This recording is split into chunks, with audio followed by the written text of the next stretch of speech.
Jason and Medea, the story of the Golden Fleece. Told in verse in 4 parts by Story Nori. Part 2, The Voyage to Colchis. They rowed across the deep black sea, a never-ending stretch. They heaved and hoed, and on they rowed, for the fleece they need must fetch. And as they rowed, over them watched Poseidon, the god of the sea. He watched them row, and he watched them go to reach their destiny. Wherever they touched the land, the sparkling sand, they jumped on the beach with glee. Those that met them clothed and fed them with hospitality. Save one. They called him Amycus, the inhospitable king. He knew no love save the boxing glove. He loved to fight in the ring. "Choose a man," he said, "the best you can to take me on. I insist. Your only right is to put up a fight. My guests are kissed with a fist." His words of welcome irked them sorely. Oh, for Heracles! He had a knuckle that made men buckle and crouched down on bended knee. But Heracles was left well behind, and Polydeuces stepped forth. He was an Argonaut who many fights had fought. He snarled his teeth with wrath. The king exchanged a stare for a snarl. Like a cornered lion he gazed at him and blazed at him and held up his fists of iron. Daunting gauntlets Amycus wore that covered his fighting fists. His second helped him pull them on and tied them around his wrists. The Argonaut's man held steady and ready and listened as Amycus spoke. "I'll put blood on your cheek and knock you to next week. Your cloak with red I'll soak." Polydeuces nodded his acknowledgement, and so begun the fight. He danced on his toes and dodged the blows and deflected his opponent's might. But Amycus landed some heavy hits. His fists tore through the air, teeth clattered and ribs shattered. The fight was brutal, but fair. But no fool was our hero Polydeuces. He knew how to measure a man. He observed and learned the pattern of the fight, and soon he had a plan. Amycus acted more with anger than skill. In rage did he attack him. He fell into a trap. He left a gap. And then our hero whacked him. Polydeuces hit with the force of a thunderbolt. It was a skull-shattering blow. There was a terrible crack, a deadly attack. He laid his opponent low. All round there was awe and roars from the crowd, and out loud Jason said, "Your king is down. He's bust his crown. Your king, he is dead." But the people of that place bore no grace. They knew not how to lose. Their king had died. Their women cried, and then there were jeers and boos. Above the roar, a voice spoke out, "The killer of the king must die!" With no more words, they drew their swords, and at him they did fly. But the Argonauts stepped forth, a line of prickly tips. They fiercely fought back and repelled the attack, and more came out from the ship. With shields and spears and cries and cheers, they fell upon the foe. They cut and thrust, and bones did bust. No mercy did they show. For it is the law of Zeus, lord of the gods, who rules from east to west. Wherever you live, a warm welcome you must give, for a stranger is a guest.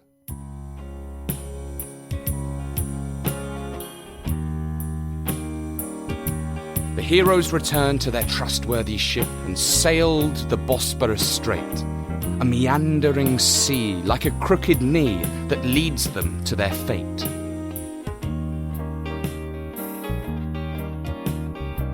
When under their toes the waters rose, choppy was not the word.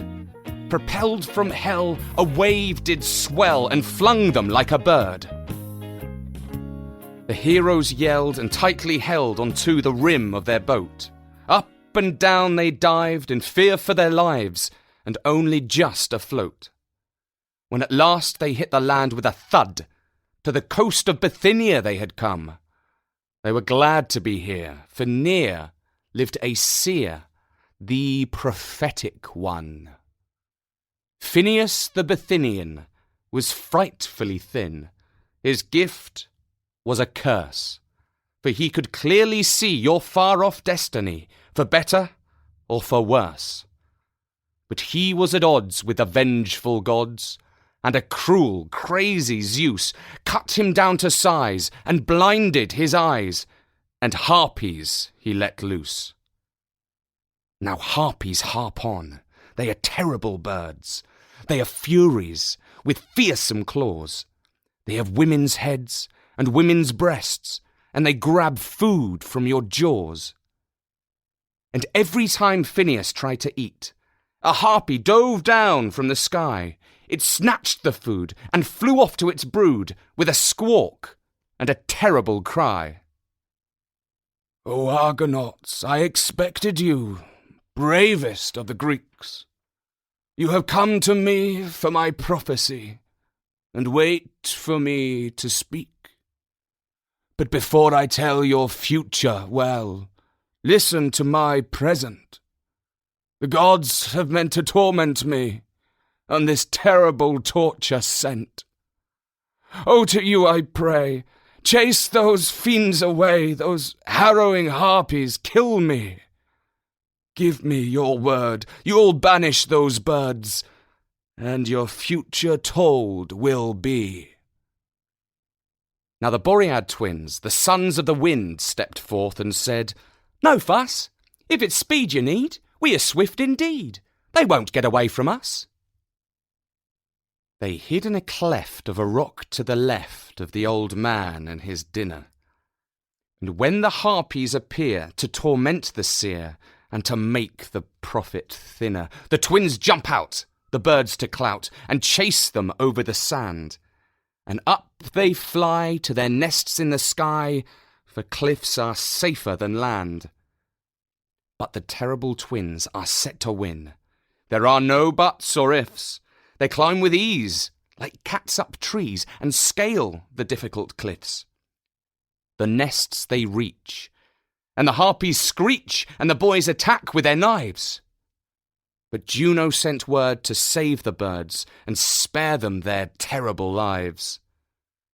A boy with wings the message brings to stave off from the fight.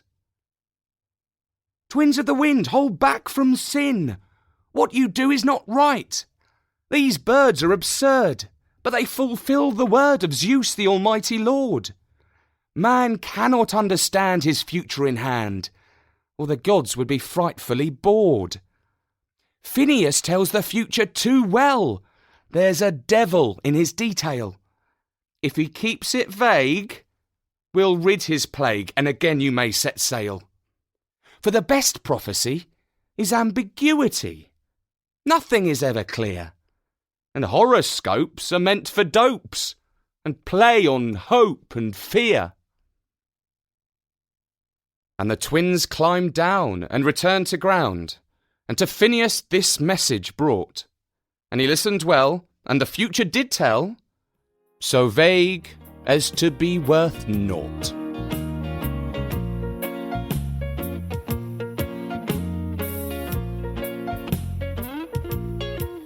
And so the sailors sailed on to their destiny that was dark as a moonless night, through the clanging cliffs and the swirling pool, to the sea that is black and bright. And at last they came to the land of Aeetes. He was king around those parts, that land of Colchis, kissed by the gods, with wine and women and arts. Jason pondered how far they had wandered, his head upon his chin, his thoughts of gloom, his visions of doom, the frightful fix they were in, For he was never a man with a ready plan, and now he was frightfully vexed. His head full of fear, he had no idea exactly what he should do next.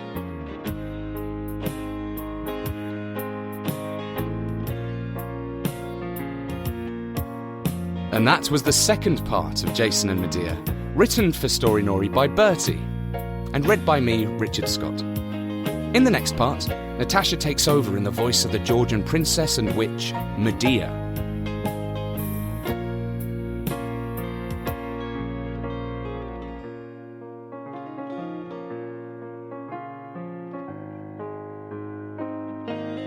Our production of Jason and Medea is accompanied by the music of Gabriella Burnell and the illustrations of Nick Hayes.